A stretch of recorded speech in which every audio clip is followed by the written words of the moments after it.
Okay, hi, here we are. Hello. Hi, it's Mom Proof. Mom We're Proof? back. We have a special guest today, Ash Almonte, which we're going to talk a little bit about the comfort of feeling uncomfortable. That's the whole idea with Mom Proof. And unfortunately, we don't have Kathleen with us today. We miss you, Kathleen. We do. She's here in spirit. Here in spirit.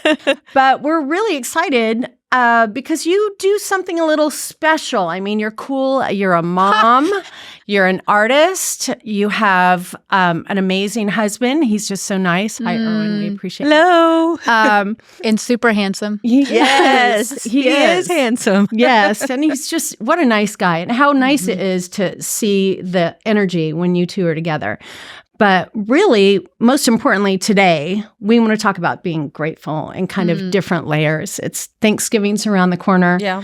We talk a lot about parenting and how difficult it can be, and we try and share tips with other parents. And one thing that we were talking about just recently is how our kids have a wonderful base to start with and lots of things to be grateful for. And we try to teach them to be appreciative of it. But sometimes, we kind of like it's hard for us because we are so blessed with so many amazing things. And so we know that you work with your organization and the things that you do. And that's why we wanted to get you in here so you could kind of remind us. Because you're just a cool chick, too. Yeah. And I know I originally met Ash a few years ago with Staying Bothered, and we were giving out some grants to organizations that we thought were really special. And I think anyone that gives of their time, heart, and soul is special anyway to NGOs. I mean, NGOs are usually nonprofits. Nobody's making a big chunk of change. A lot of the times you're doing it because you love to do it. But I had the privilege of seeing several hundred NGOs apply for different grants. And yours just stuck out to me because I felt like it was something very quiet that we wouldn't have thought about and maybe helping teens get to a different place of feeling good about themselves. Just tell us a little bit about Hopefully So. I will. But I do have to start. I want my children to hear this because I got called cool twice. And they call me the weird mom, so I like the cool mom. Okay, I'm going to go with stick that. with that. We're going to loop back around and say it again. Yes. So Hopefully So is a 501c3, and we serve teenagers in foster care. And so when I say foster care, I'm talking about kids in group homes and shelters around Austin. So we partner with those organizations, and we really try to target teenagers. So they're actively in foster care. They may age out of the system. So some of our amazing partners are the Settlement Home for Children, Central Table of Grace, Austin Children's Shelter, that's now Safe Place. So when we say teens in foster care, it's those in more of a group home setting versus with a family is where we really try to, that is who we serve. That's really something special when you think about kids in a normal setting. I say normal, and whether it's a single household or with two parents, where we're trying to remind them of what they have and why it's so important to be grateful. And you're working with some teens that not only do they maybe not have a family that they feel good about being with, but certain things that help them feel like being a teenager. Yeah. Right? Yeah. Yes, you get to see a lot of different scenarios and different reasons teens are in foster care, different things that teenagers face, especially those who are not in a home or a home setting. I think I'm not going to say that. I think it would be great at this time of Thanksgiving to be grateful for unconditional love and to to know that you're in a home environment where you're fully accepted. No matter what, you are loved and you have a place to be. A lot of times with kids in care, sometimes my experience that I feel like I'm learning from them is sometimes there's this unspoken message that they caused this or they behaved this way or this is why they're not in a family.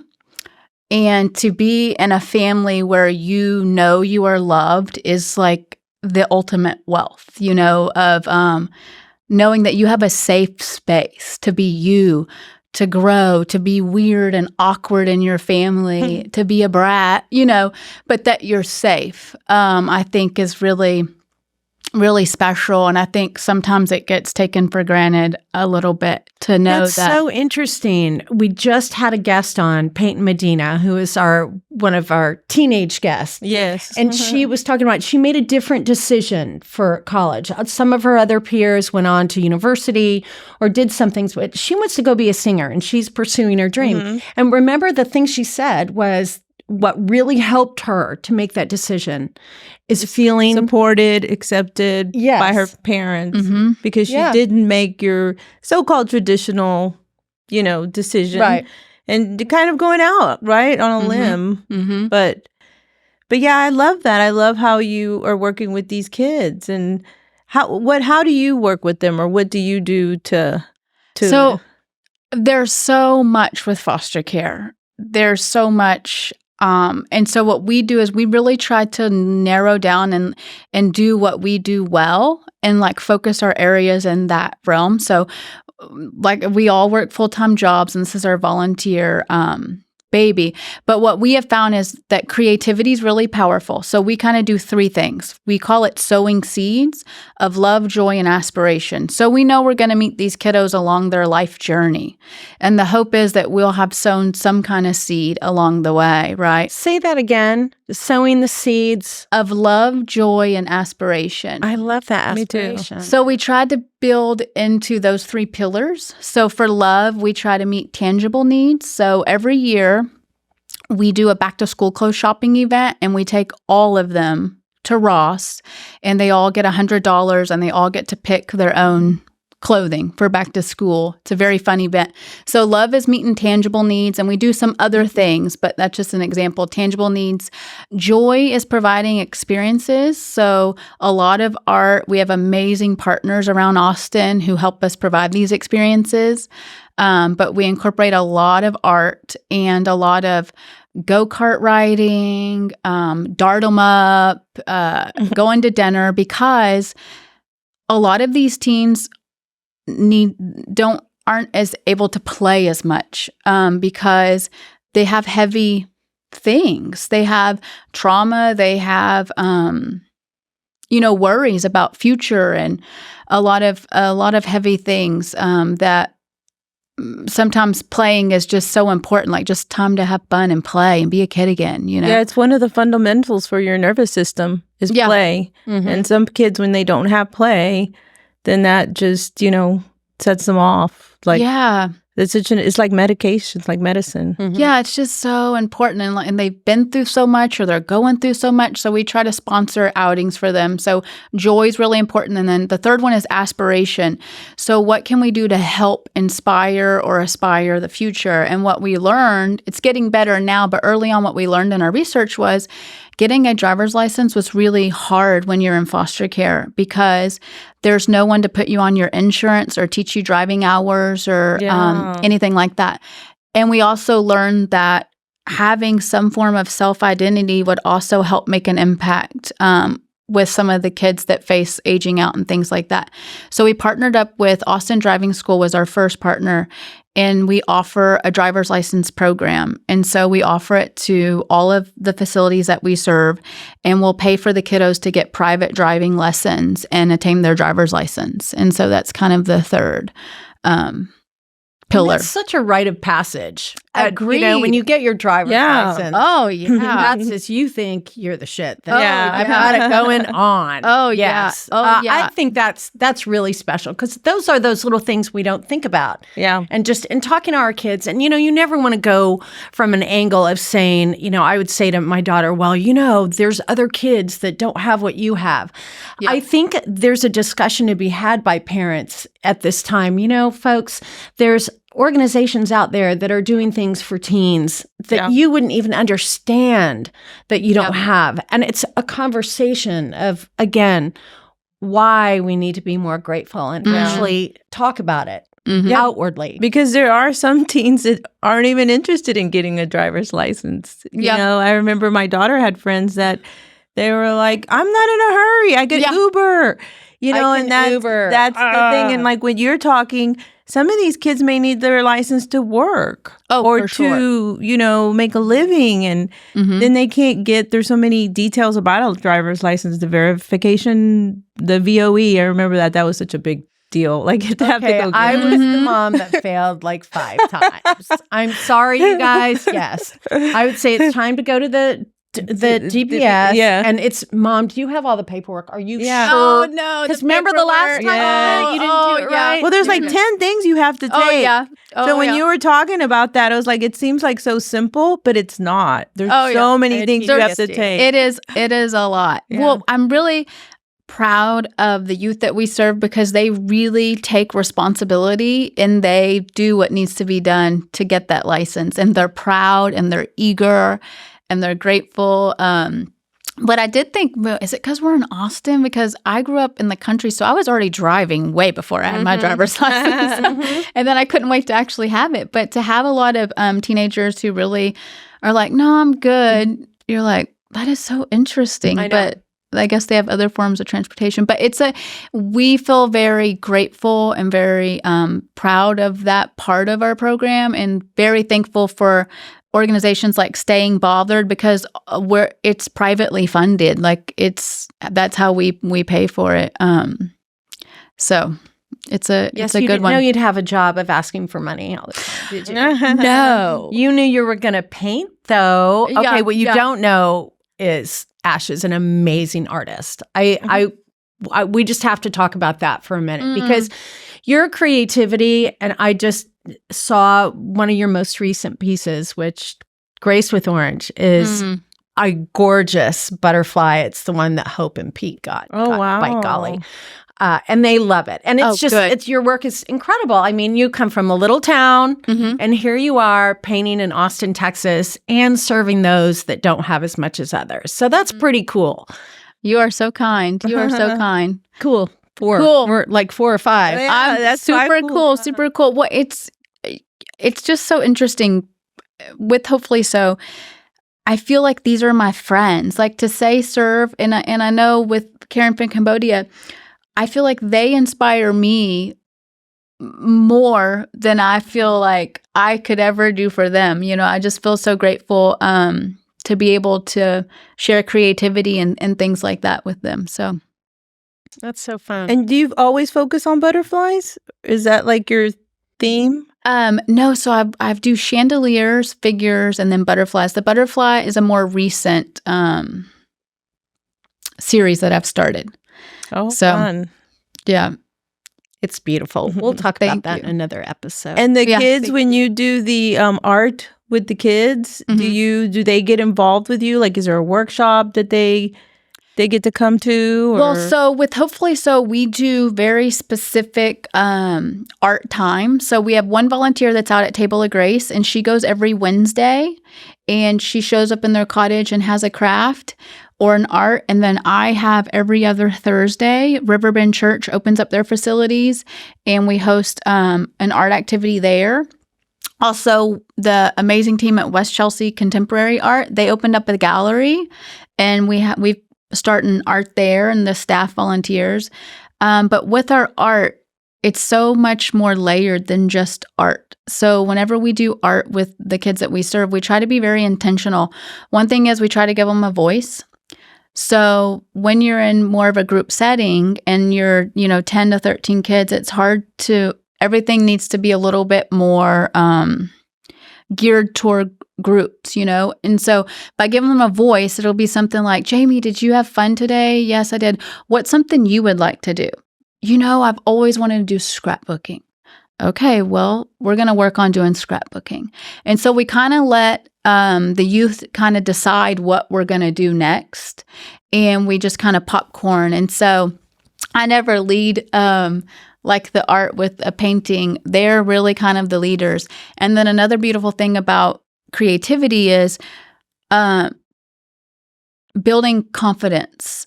It's a great opportunity when someone's working on, whether it's a scrapbook or a painting or a drawing, we can come alongside of them and say, Sandra, the way you did that blue, like, how did you do that? Like, that is amazing. Like, that looks so good. Or your bath bomb is so awesome. Like, what did you do? We could do Yeah, it. What did you know about the do? new paint by numbers? Yeah. Apparently it's all the rage. Yeah. Reese Witherspoon just swears by it. Yeah, and we do all That's so kinds of things. So fun. we really say creativity because we really try to cover, like, and we cook. I mean, we cook a lot. And so we really try to be a lot more intentional behind using the art as a tool to really provide a little bit more of encouragement. Yeah, give them some creativity that stirs up probably gives them a lot more confidence. Yeah. And we participate as the volunteers and have just as much fun, if not more, because it just kind of like we're all in this world together and we all have a lot more in common than we think we do. Mm-hmm. And so hopefully so has taught me in so many different realms, just coming together at the table and participating together, whatever that experience is, it really just equalizes us as people. Yeah. And we don't feel so like you're from this, you're from here, you're from, different. We have a lot of commonality, far more than we think, Yeah, I love that. It's like you're just there to hold space for them. Yeah. And That's experience just making art, and you get to meet some really cool kids. So what's your favorite story? Is there a favorite one, little girl, boy, that stands out? I feel like me asking that's like someone asking me. So I know out of the thousands of kids you've seen, but there are a few where I think, in Cambodia, there may have just been a Star of the Week one visit I was there that I remember a little crown on his head. And he was just like, get his thing. And now he's a member of the student council. So, those types of... oh my gosh, I can tell you. Okay, I'll tell you really a story that I may or may not cry. But I will tell you that it is hard because, like I said, these are my friends. So many...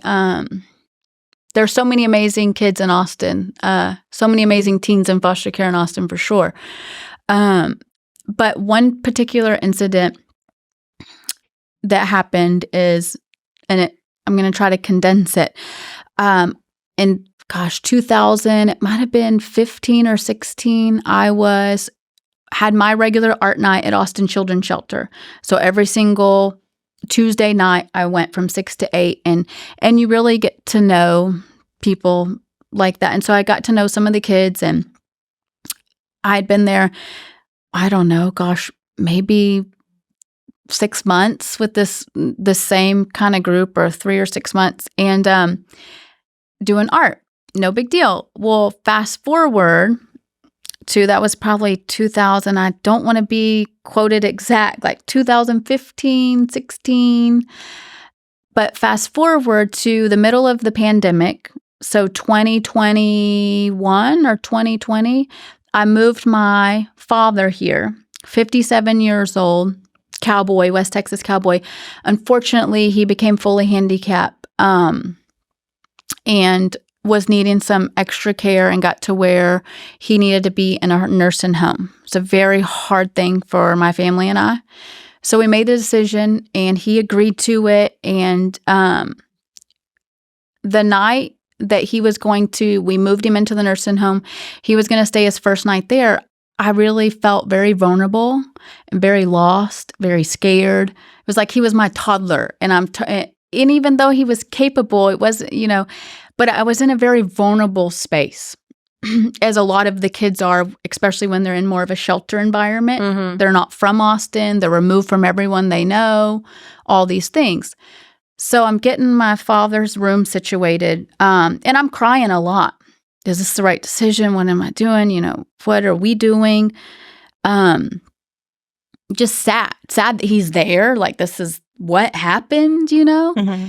Just very vulnerable, very raw. And he gets situated. He's fine. He's no big deal, and I'm walking down the hall, and I'm crying. I'm going to get some sheets, and I don't really know anyone there that well.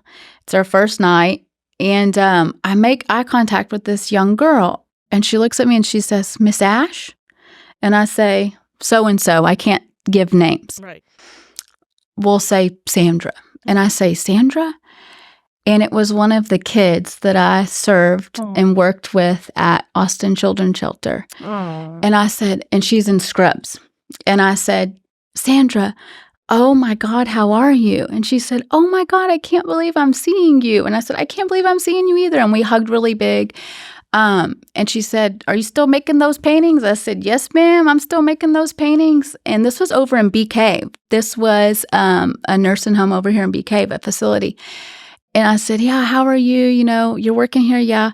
And I had tears. I said, I'm sorry. I'm just having a hard time. My dad's here. It's like really scary for me. She said, what room is he? I said, right here. And she said, I got him. And like, I'm going to cry. But I was like, she's got him. I got an insider. She's got him. And I felt like God was like, I got you. And to know, like, to see, like, I got to provide her a little bit of comfort through art during a very hard time in her life. Never would I have thought, like, now here she is providing me comfort in a very hard time in my life, you know? And I really felt like God's got this, you know, like he's going to be just fine. That is so special. Yeah. Yeah. God is amazing. When I say we serve, that's what I meant. Is we are doing just that. And it's so nice to be partners in Christ and recognize those moments and take them in. Because gosh, isn't it? We think we know the plan. And there's so many angels out there on so many different levels. And you did for her, and then she was able to give back to you. Oh, the and how peace. special was that for her Yes. to be able to give back to you? Yes. Oh, we hugged These for are a the while. things we have to pass on to our Yeah. kids. You know, sometimes we get to so involved in what they're doing. Are you okay? Let's talk about special stories like that and share them with kids. So we could, you know, just today, parents, as we get closer to Thanksgiving, and there are going to be tough times over the holidays, there always are. Let's have just a special moment with our kids and say, you know, there are other teens out there that may not get to feel what you get to feel with the love I have from you. So parents, share that with our kids. So Yeah, we all need to do that. let's wrap with a quick question. Yeah. We're going to come back around. We're going to have you back and talk again. Yeah. We'll take a break in a minute. Okay. So if you had to name a painting of what you do, Oh, God. I know you love my questions, don't you? I had no idea I was going to ask that. Sometimes we come up with ones like, what was the last one we did? There was a good one. About a street or... No, a song. A song. Oh, yeah, Peyton's was a song. Yeah. If you could name that one. What's the title of a song? No, but this one, if you had to name a painting, you can think about it. Do you know? No. Okay, let me think. What would I name a painting? Okay, so I would say with current events going on in my life, I would say brighter. Brighter. Just brighter. Because things in my life keep getting brighter. They keep getting better. I'm more open to being wiser and happier. And I don't figure that I'm going to be happy every day, but I know great things are going to happen every day. So I feel like brighter. Yeah, I like that's a good that. one, huh? Yeah. Yeah. That's it. All the Usually time. it has something to do with Eric. And Yeah. I'll say something nasty, but I won't. Not nasty. I don't talk like that. Sorry, Eric. You know I love you. I respect you. I do. Well, I guess that made me think. So I would think I would name mine like the horizon, like look to the horizon, right? Just for the future and just look outside, look all around, to the horizon. I love it. Way to go. Let's paint by numbers and name our people. Yeah. Okay. There you go. Okay, Ash. What you got? Oh, man, I always do like these deep sentences. Let me condense this. I know. I think savor. Ooh. I think I'm 40, and my father did pass away. And as we're talking about Thanksgiving, I think to savor everything. Savor your time at the table. Savor your parents. Savor your siblings. Savor being here. I really want to try to savor everything I get to be a part of, if that makes sense. Oh, I love that. That's a beautiful. great way to I end. love that. We're going to wrap for now. You're amazing. We're coming Yes. back, though. Thanks. Oh, Thank okay. you.